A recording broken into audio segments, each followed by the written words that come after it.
On the National Register of Historic Places, Cabbage Key is one in a series of islands and keys that sprinkle Pine Island Sound just off the west coast of Pine Island. At 112 acres, it features a rich history, quaint accommodations, lots of wildlife, and a famous restaurant and water tower.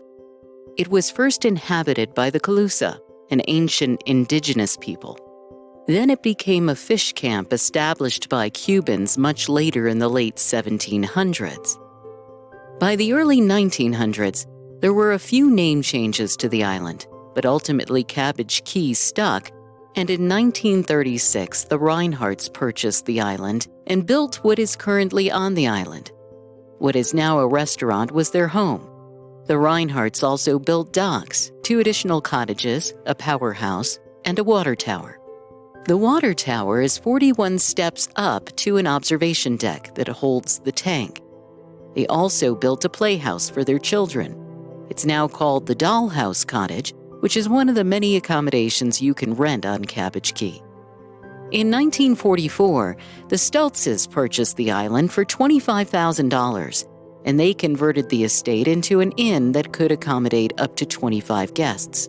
Winter season rates back then were $15 to $20 per person per night.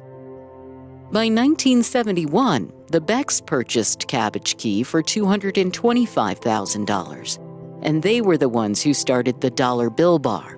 At the time, visitors and boaters would come in for lunch and a drink at the bar that was established, hosting even celebrities like Ernest Hemingway, Katharine Hepburn, and Jimmy Buffett. Finally, the Wells family era begins in 1976, and in 1981, the island finally gets electricity and has come to be known as a true island escape.